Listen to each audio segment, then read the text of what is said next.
Hi,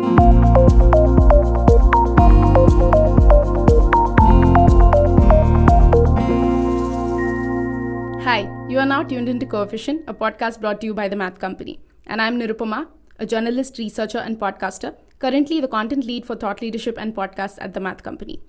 In every episode of Coefficient, we talk to experts and deep dive into compelling topics related to the present and future of data analytics and AI for business intelligence. This is episode 3, and today we're talking to two experts at TheMathCompany, Dmitry Pavlov and Prabal Majumdar, about the opportunities and challenges in the retail media marketing space. I'll just take a moment to give a quick introduction about our guests. Dmitry is the head of retail media analytics practice at TheMathCompany. He has several years of experience in the tech space and also in R&D, where he worked with companies including Yahoo, Yandex, Criteo, and Walmart e-commerce. He played a leading role in building Walmart Connect, which is Walmart's retail media arm, and growing it to several $1 billion of ad revenue. Prabal is the principal of customer success at TheMathCompany. He's an analytics leader with nearly 17 years of experience in predictive modeling to influence data-driven decision-making, not only for retail media, but also other business solutions.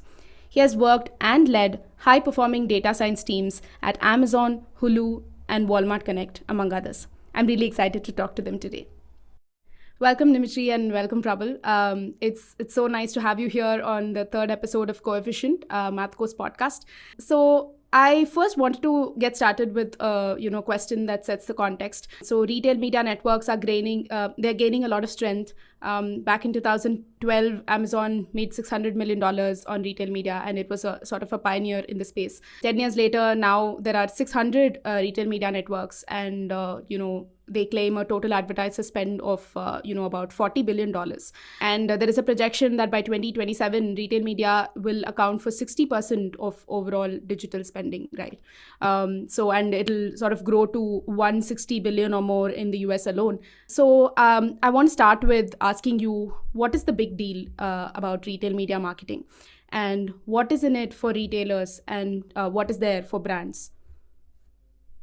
So I think, Nirupama, the biggest thing, at least from my perspective, right, is that this is an interesting case where brands can actually get a closed loop targeting, measurement, reporting, and optimization, which previously they were not able to get. And so I think when Amazon first appeared on stage, everybody thought that since big retailers were haggling a lot with brands on the pricing for goods, there is no money in the system. And so in fact, Amazon, as I think in many cases they did in the past, they proved to us that this is not necessarily true, and that the brands still have deep pockets of money to spend on marketing. And so retail media in general, right, like they think as this is a marketing for the brand by retailer near the point of sales. Though I think these days the notion of retail media is much wider. But the point there is that the brand very typically doesn't have access to customer or consumer purchase data, to consumer behavior at the point of sales, or in general on a retailer. And this is what makes the advertising with retailers such a lucrative deal for the brands. Now, the due diligence on the retailer or retail media network that they run is that they really need to enable these four pieces, right? Which is closed loop targeting, measurement, reporting, and optimization. And so, what makes for a successful retail media network is that they enable these pieces, right, and are able to prove to the brands that they, in fact, are driving purchases, incremental purchases in a lot of cases, which is important. And the brand is willing to pay a lot of money. And it's almost like we need to feel for the brands, right, because they are in somewhat unempowered position. They don't own the point of sales, right? And so retailers who are able to come to the brands whose products they are carrying and basically say, look, we can actually enable insights, analytics, and closed loop targeting and measurement. They're the ones who are able to reap the benefits, right, and make extra money.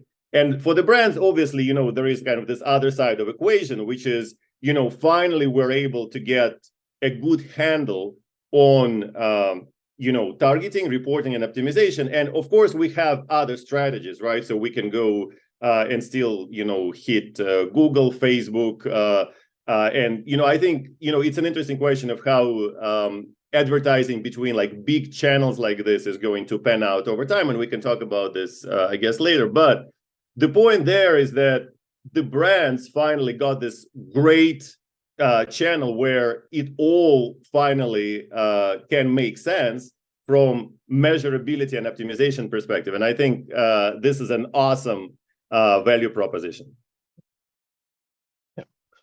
For me, like how I've been seeing retail media is like retail media addresses like three very, very big cornerstone issues, if you will, right? It takes away the spray and pray aspect of marketing, right? Before like retail media was there, like brands used to do called spray and pray. Like they would throw a lot of random ads and and pray like, okay, a human saw it and acted on it, right? So it was that lot of like prayer, like living on a prayer, if you want to quote Bon Jovi, right? I mean, they were living on a prayer in many ways, right? With their media investments. That's one piece. The second, Facebook, by the way, is an excellent place for that. Yeah, yes, just exactly. Kind of a lot of cheap advertising to go around, just like throw it there. Yeah, sorry, Prabal. Yes. Yeah, Absolutely. Yeah. And the other aspect of before, I mean, retail media came and the closed loop measurement and attribution came into play, there was also this factor of trust me marketing, right? I mean, brands would say like, hey, I mean, I'm investing with you, and let's say I'm investing with whoever I'm investing with, would say like, hey, trust me, the marketing works. That's completely out of the equation now. You have the retailers are like held accountable. Like they are investing with let's say I'm investing with retailers A, B, and C. A, B, and C has to show performance in their own way and say like, hey, Dmitry saw my ad and acted on it, or Nirupama saw my ad and acted on it. So that's the big part of it.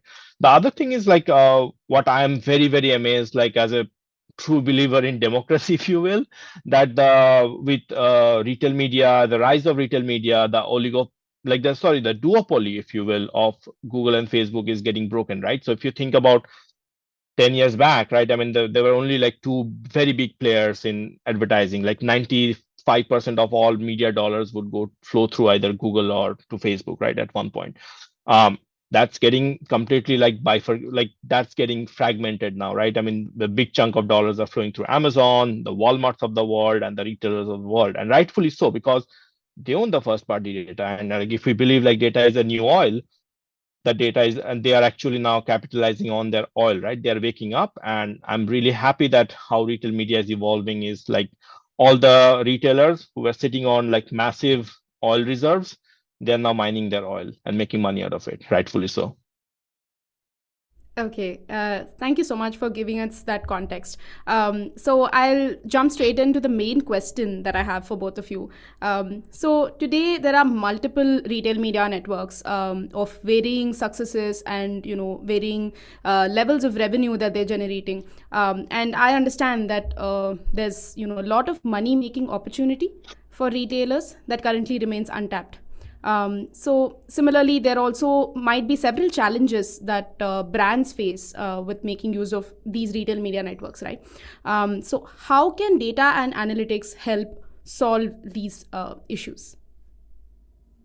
So I think, Nirupama, this is a great question. And so I will just second what Prabal just mentioned, which is the first party data that retail media networks have in their possession, what he mentioned to be oil reserve, I think is an essential part. And so if you are a retailer, you need to be collecting the first party data, because especially in this day and age where we're talking about privacy, and it takes if not a central stage, but it really affects advertising. Having a relationship with your customer who shops with you, if you are a retailer, is essential, because it really allows you to collect data from any interaction that a customer is doing with you. And then subsequent to that, you can actually leverage this data for a lot of things, right? To personalize on your own website, for your own marketing, and for retail media, right, which is enabling the brands to access the customer. So I think first-party data is really essential for performance. And so if you are a brand, you are actually really looking for kind of this enablement, right?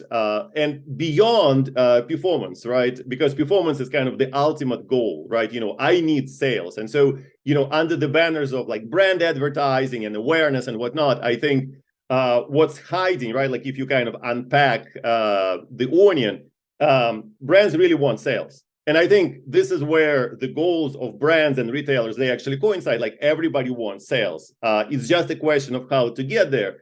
And the interesting part to me, which I really want to also emphasize for our listeners, right, is that I think the brand really needs to get more empowerment in terms of data and analytics as to where exactly they need to go and mine to get the gold, right? Like to get to those customers who are going to buy and react to their existing or new products. And the reason why this is essential, right, is because the brand doesn't have any of the data that the retail media network or the retailer has. And it is incumbent upon the retailer to actually enable the brands to have a wide reach to the right customers. And I'll give you maybe a couple of examples just to kind of make it very concrete. So for example, I am currently on Walmart, right? And I'm using a set of keywords to target my customers. I really need and want an expanded set of keywords that would actually drive, if not better, but at least similar performance, right? And so the question is, how do you do this? If I am targeting a certain audience and I know this audience is doing well for my targeting, is it possible for me to get more like this? And so, some kind of lookalike modeling. And so what you will see as a common topic going forward is that brands really want to get access to better insights and analytics that are data-driven from the retailer. And there is a variety of ways that it is happening today in this world, right? Like either through clean rooms on the one hand or through platforms like Walmart Luminate. We at the Math Company is driving a lot of solutions. Some of them are AI-based. Some of them are just data-driven for retailers where we are extracting from retailers' data things that could be extremely simple, such as, for example, people in, Midwest are buying detergent on the first Wednesday of every month, more so than, on any other day.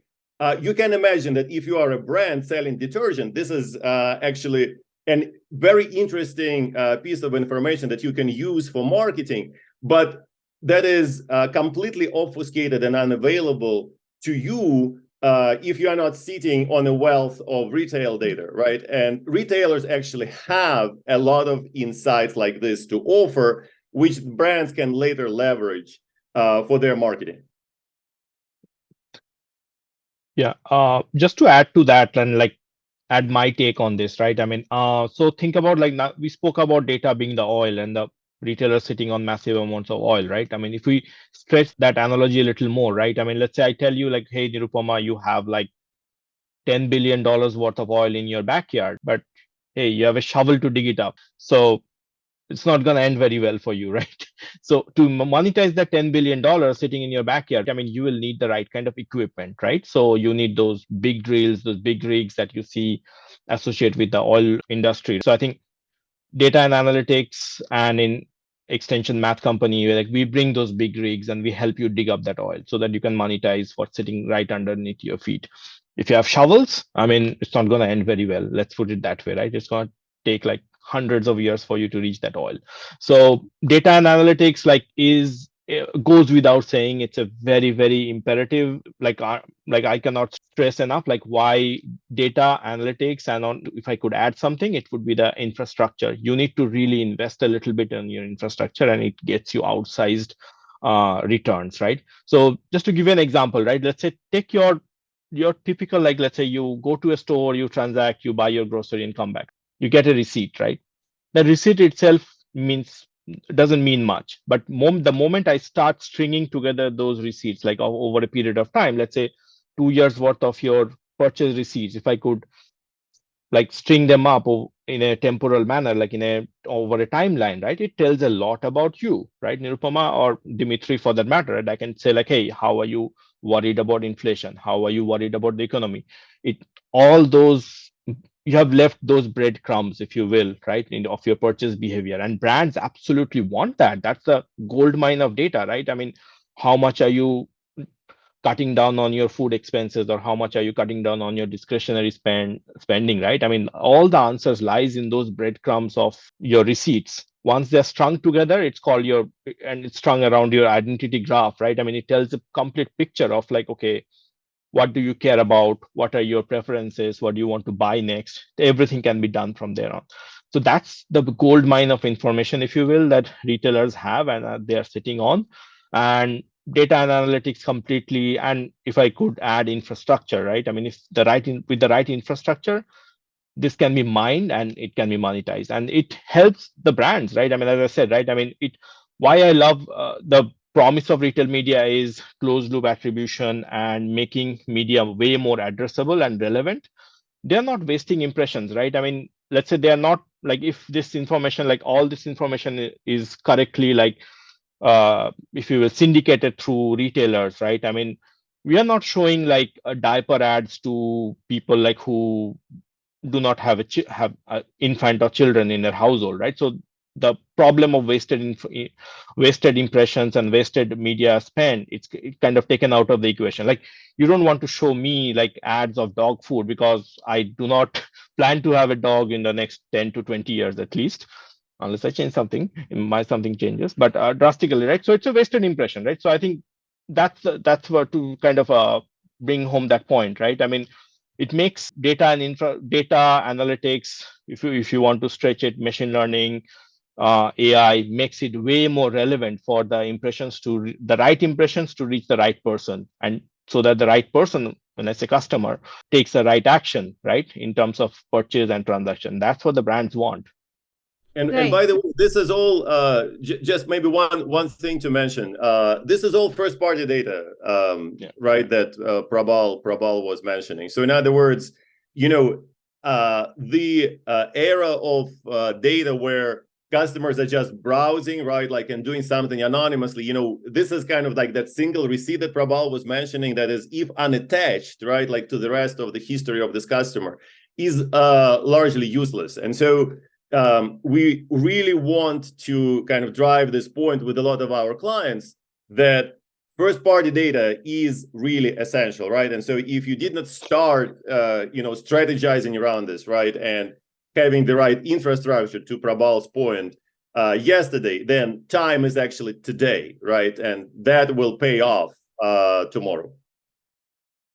Yeah, and this is really interesting. When we were discussing about this earlier, you had mentioned retail media is essentially, I mean, it's not really a piece of media, but it's data in a wrapper. So I really found that interesting. So I want to ask another, I want to follow this up with my next question, which is, just zooming out a little bit. Is retail media network, setting up a retail media network, is it for every retailer? Or should retailers be of a certain size or of a certain type? Let's say, a grocery retailer is better, suited for having a retail media network to be able to succeed in retail media marketing. My take on this is, like, I have a slightly biased view towards the grocery retailers. Like, typically what I believe, like, in my heart of hearts, that the grocery retailers have, like, right off the bat, have a outsized advantage in winning in the retail media space. It's the sheer aspect of the habitual aspect of it, the high frequency, right? I mean, I need to buy my grocery every 15 days, right? So I do not buy a TV every 15 days. I buy my TV every 3 or 4 years. That being said, we still love the non-grocery retailers as well. They have a different value proposition. We'll come to that.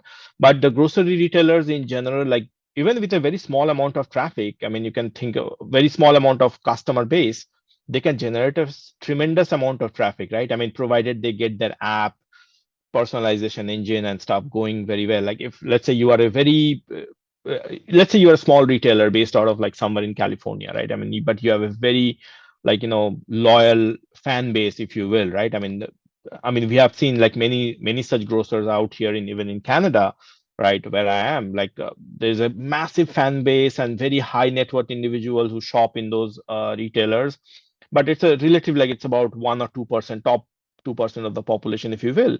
But it's that massive loyalty that they are in cashing on. And like the best part about grocery retailers is like they have all these little loyalty programs, right? I mean, you scan your little like fob in your key and all the and whatnot, right? I mean, and you have if you get your app game going really well, you get those discount like personal highly personalized coupons based on your like what wine you bought or what bread you type of artisanal bread you eat and all this kind of stuff, right? They can really monetize things much faster and much easier. Like they have an outsized advantage right off the bat. That being said, the non-grocery retailers, no need to feel disappointed, no need to have a broken heart. You can still win, right? Because you are selling big ticket items, right? I mean, no one is going to your store to buy a $5 loaf of bread. People are going to buy TVs and all that. So you need to focus on the other aspect of retail media, which is figuring out like, okay, the journey based analytics, the journey based measurement, right? I mean, where your ads and impressions able to move me in the right direction to purchase like my $3,000 TV. If you can kind of nail that piece out, I mean, that's a very solid information that any TV manufacturer would want to. And if they see like consistently like you can move the needle on that, they would keep investing with you for sure. So these are like two different types of game, if you will, right? So one is like if you think about like one is playing basketball, the other one is playing soccer, right? So it's just two different games with two different set of rules. Yeah. Yeah. Well, I think what is interesting, Akash, just maybe kind of one click on this, because I love this train of thought. There is no one size fits all Yes. Solution, right? So for grocery retailers versus non-grocery retailers, potentially insights analytics, right? Like what you are doing is different, right? And so, grocery retailers, I think, they have an advantage definitely, right? Because there is a lot of repeat shopping. The disadvantage there is that if they're trying to prove that the ads are bringing incremental revenue, right? Like as in I show an ad, right? And then this ad is actually influential to bring in either more customers, right? Like, or bigger basket sizes. That actually may be problematic, right? Because, if I am a creature of habit, right? Like, and I put everything in the basket, pretty much the same stuff all the time, is there incrementality? And so in fact, the personalization solutions, right? Like that some of the retailers are working on, and I know this firsthand, is just like, let's create the basket for the customers, right? Because this enables them to check out much faster and, improves the customer satisfaction and whatnot. But guess what? The flip side of it is that, if I'm almost, not touching the basket, right? And check it out real fast, then it may be a problem that there is not much of incrementality. And I think a lot of brands, especially like top brands these days, they really want incrementality. And then, what Prabal was talking about in the non-grocery world, it's almost like there is no question about incrementality, right? Like if you're buying your TV once in 5 years, right? Like, and you actually drove this particular purchase, I mean, very good chance that it is incremental. And so, the brand, right, is not even necessarily looking for the proof of incrementality, but what they want is to understand how that journey resulted in a purchase, right? And kind of by analogy, how they can access the customer at every particular point of consideration so that they can influence this decision. They can influence this decision properly. And so I think it's incumbent still upon the retailers to understand very well how their customers are shopping with them and to provide these insights to the brands. And these are going to be essential, like really key golden nuggets of information that the brand can leverage for marketing. Yeah, no, this is, I think, really helpful to sort of understand how different types of, retailers could be thinking about retail media network. So, leading from that, we sort of touched upon this before, but I just wanted to check if you have a few more points to add on, your advice for retailers who are just venturing, or, who are contemplating about venturing into the whole retail media space and wanting to set up their retail media network. My sense, Nirupama, is that there are really low-hanging fruit where pretty much any retailer can start and make money early on, just to prove out the point that there is more money in the system. And the idea there is very simple. Brands really love to get an understanding of how their customers shop, why their customers choose them and not their competition. And to the extent that retailer has data that can prove that, they are in the game. This is where the money can be made without necessarily serving any ads, measuring performance. And I think this can come at a later stage. But just to be sure that, I'm coming to my C-suite, right, of people, right, and I'm actually telling them that, look, we have an opportunity, right? And I think maybe I'll just say this. In a lot of cases, the way retailers are thinking is that they're looking at Amazon and Walmart and Instacart and like top retail media networks, right? And they're like, well, we really want to be there. But, the whole task of setting things up seems audacious.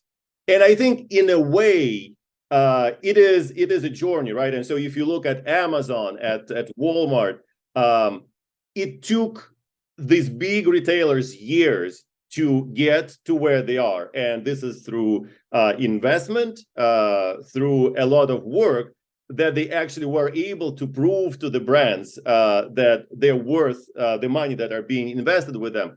And so I think this is going to be a journey for every retailer that chooses to do a retail media network. Now, for them to be successful, it is the data that is essential. And so, if the data is an essential piece, the first-party data that they collect from their customers, then this is exactly where they can start. And, it doesn't necessarily have to be media serving, because media serving is heavy, right? Like, you need to enable all of these pieces in the closed loop that we were talking about, which is, targeting, measurement, reporting, and optimization.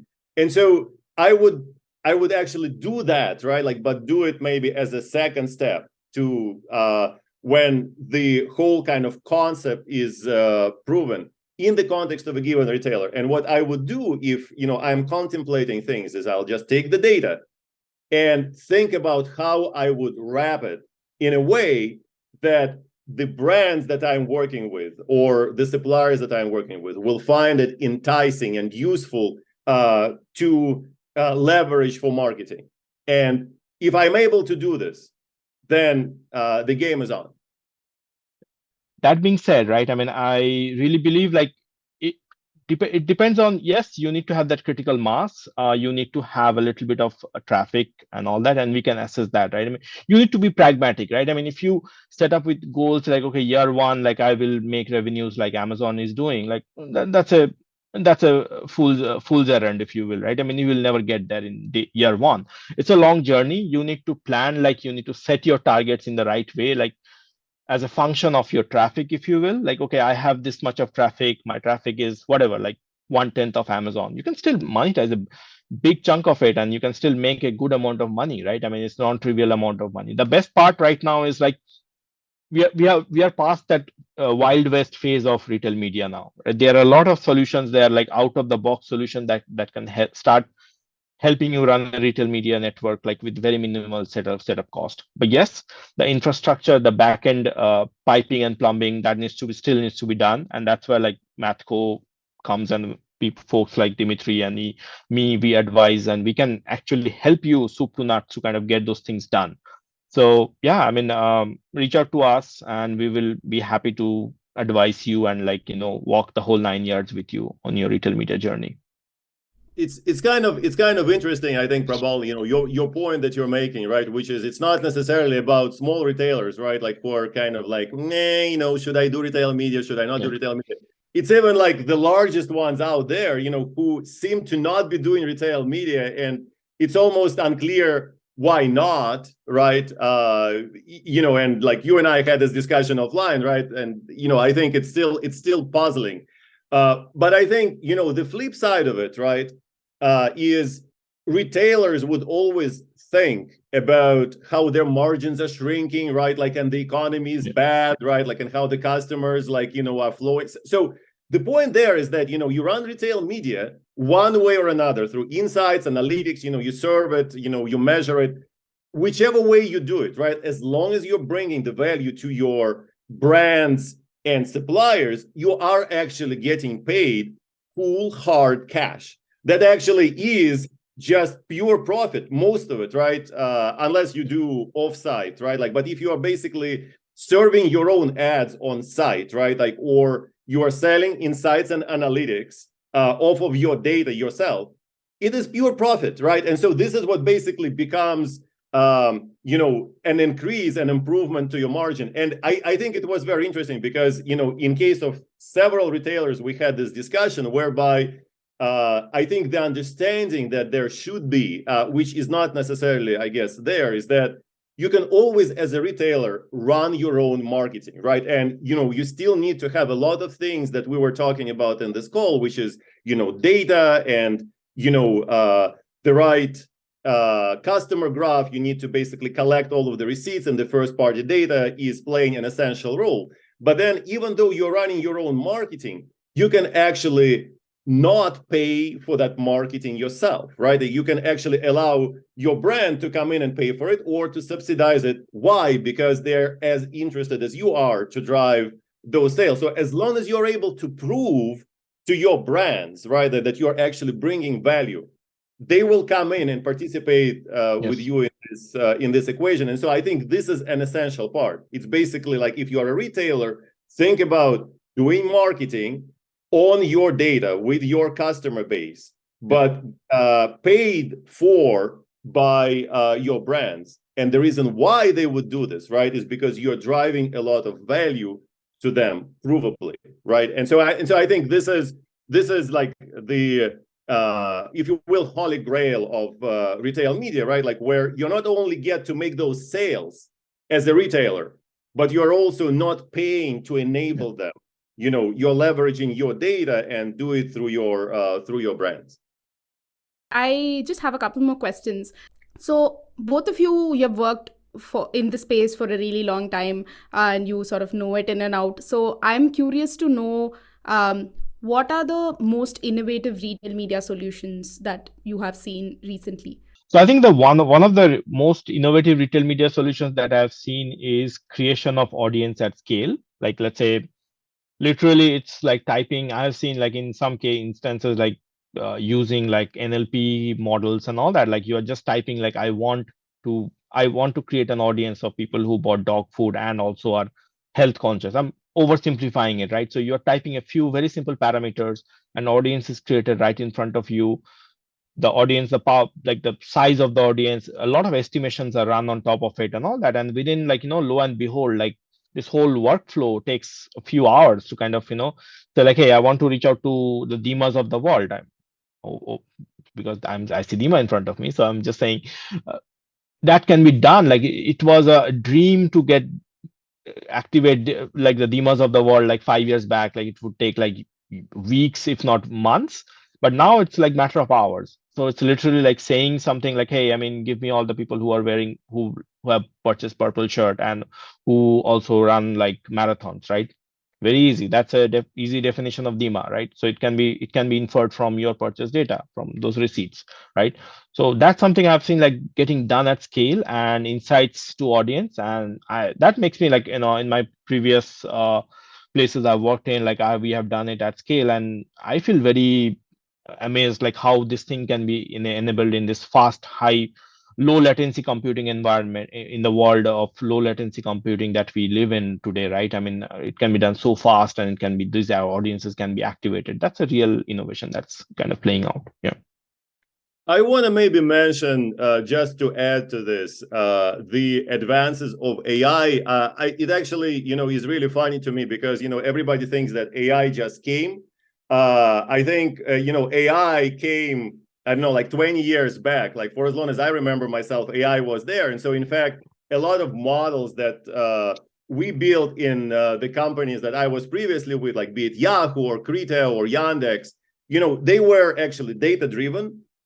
They were accounting for feature interactions, and they were modeling customers in the context of certain activity and certain kind of space that they were in. And we were making better predictions with better models, right? Like, and this is what artificial intelligence is all about, right? Like, it's basically clever statistical analysis of the data, extracting the right information for the purposes of enablement of relevance, right? Like in the given context. So I think AI has become like really very life-changing, I guess, on the one hand, but on the other, like very clearly in front of everybody these days, right? Like we all kind of know large language models, and so I think AI is playing a really key role in what is happening with relevance and enablement of insights and analytics to a point where you can take an individual customer, right? Like either me or Prabal or you, Nirupama, right? And, if there is first-party data that retailer has against any one of us, then that retailer over time can be significantly more relevant in real time. And as you can see, this is no longer spray painting that Prabal was mentioning that was happening on Facebook, or probably still is happening on Facebook. It is no longer even audiences of people who have certain characteristics like marathon runners. I mean, this is an improvement, obviously, over spray painting. But then if you take this to a limit, you can take an individual customer, one guy, right, like or gal, and you can be relevant to them in a moment, like in this particular instance, right? And if something changes, right, in their behavior, like they, for instance, just checked out a basket, this information, if you have this first-party data enabled and infrastructure enabled, it basically flows in, and all of a sudden the relevance, right, like of certain items falls, the relevance of certain other items goes up, and you can now recommend different set of items in the context of what you know in the moment. And so I think this is absolutely an exciting time where we can be really understanding our customers to an individual level and be relevant for them. And I think, again, the enablement piece for that is data, and then artificial intelligence, right? Like, which, is basically kind of building large scale models one way or another off of this data, will enable a lot of things, right? Like relevance obviously is one, but then there is more. Understanding language, extracting insights and analytics automatically. Some of these solutions we actually have in our toolbox that are ready to go and deploy for the customers. Yeah. Just to add to that, right? I mean, hey, spray and pray advertisers, like, please stop showing me diaper ads. I mean, not gonna have a kid anytime soon. I paid my dues. I paid all my money to you when my children were growing up. Now they're much bigger. So please don't show me diaper ads. Please. Thank you so much for taking the time, Dmitry and Prabal, for talking to me today. It was a great conversation. It's a pleasure, Thank you. Nirupama. Thank you so much for having us. Thank you so much. Thank you. Thank you for tuning into Coefficient. Hope you found this conversation insightful. I certainly did. If you want to know a little bit more about retail media marketing and about how to set up your own retail media network, then you should check out the TheMathCompany's retail media site. I will add the link in the description. And in upcoming episodes, we will be discussing generative AI in the business context, effective revenue growth management strategies, among other things. Do subscribe to the show on Apple Podcasts, Spotify, or YouTube, wherever you get your podcasts, to be alerted every time a new episode is released. Goodbye and have a nice day.